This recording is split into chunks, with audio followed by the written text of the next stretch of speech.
Senjata api dan arogansi seakan menjadi dua hal yang acap berkelindan.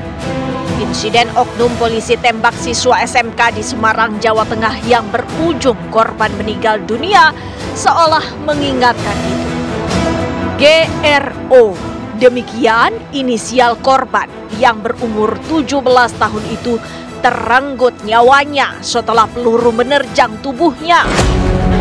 Timah panas itu diketahui melesat dari senjata api yang dikuasai oknum Satres Narkoba Polrestabes Semarang, Aibda Robik Zainuddin. Selain GRO, dua korban lain yakni berinisial AD 17 tahun dan SA 16 tahun. AD dan SA mengalami luka tembak di tangan dan dada. Insiden itu terjadi di Jalan Candi Penataran Raya, Ngalian, Kota Semarang pada Ahad dini hari 24 November 2024. Aibda R sudah dilakukan penahanan di penempatan khusus di Bitpropam Polda Jawa Tengah dalam perkara penembakan tersebut, dan yang bersangkutan terproses dalam proses kode etik profesi kepolisian dan akan segera dilakukan sidang terhadap yang bersangkutan. Itu statusnya sudah tersangka berarti atau gimana? Jadi ada dua ya yang akan dilakukan pemeriksaan terhadap Aibda R, yaitu kasus kode etik profesi kepolisian bagi yang bersangkutan, dan juga akan mendapatkan proses kasus hukum atau tidak pidana bagi yang bersangkutan. Statusnya Pak, yang bersangkutan sampai hari ini Pak tersangka? Kalau saat ini masih terperiksa, namun yang bersangkutan dalam proses penahanan atau penempatan khusus.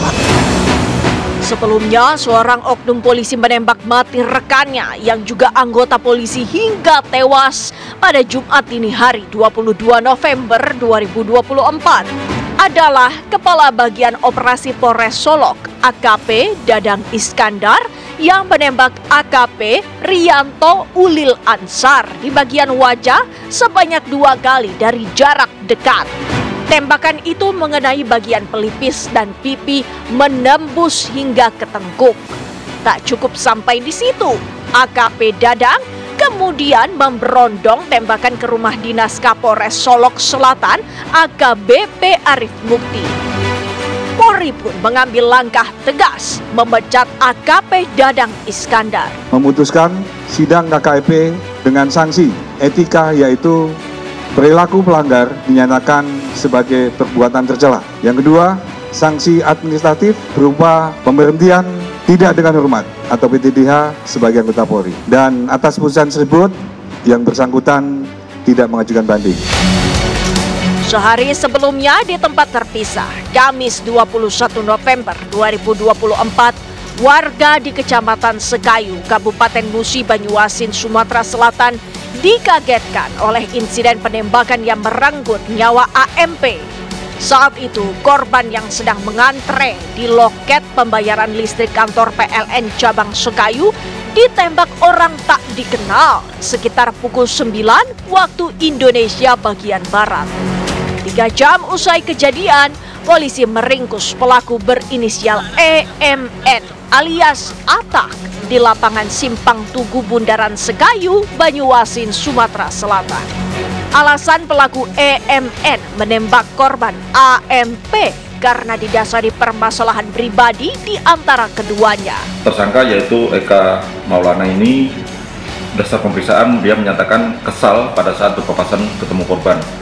Karena kesal itu kemudian diikuti di loket, terus dilakukan penembakan jarak dekat yaitu sekitar 2 meter. Setelah ditembak, tersangka memastikan korban meninggal atau tidak, kemudian pergi ke rumahnya. Setelah itu kami laksanakan olah TKP, kemudian berdasarkan ciri-ciri dari saksi dan data-data yang ada kemudian kami tahu ada info diduga pelaku ada di daerah Tugu di Sekayu. Kemudian kami laksanakan penangkapan. Pada saat penangkapan di pinggang pelaku kami temukan pistol beserta 7 peluru serta 1 senjata tajam dalam bentuk bandik. Petaka juga menghampiri seorang penegak hukum, Aibtu Wiratama, anggota Polres Metro Tangerang Kota yang ditembak saat hendak menggagalkan aksi pencurian motor di sebuah rumah warga di Cengkareng Barat, Jakarta Barat pada Kamis 14 November 2024. Insiden itu terjadi sekitar pukul 14.40 waktu Indonesia bagian Barat. Akibat tembakan itu, korban mengalami luka tembak di bagian paha kiri. Petugas meringkus satu rekan pelaku berinisial RDS, 23 tahun, yang berperan sebagai joki.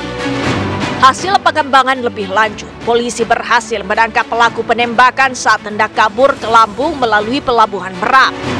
Pelaku sempat mengecoh dan melawan petugas yang memaksa polisi melakukan tindakan terukur. Melakukan penumpuan dengan melakukan penembakan di kaki, dan kita sempat melakukan tembakan peringatan, namun tetap tidak diindahkan. Akhirnya kita arahkan ke tempat yang ke arah dada, sehingga pada saat itu pelaku langsung tersungkur. Kemudian petugas segera bawa ke rumah sakit, namun pada saat sampai ke rumah sakit ternyata pelaku dinyatakan meninggal dunia. Tentunya kami sebenarnya sudah memberikan peringatan, namun karena pelaku tetap melakukan perlawanan, akhirnya kita berikan tindakan tegas terukur. Begitu gampangnya seseorang tersulut emosi sesaat, mengangkat senjata, melukai, bahkan hingga menghabisi nyawa korban.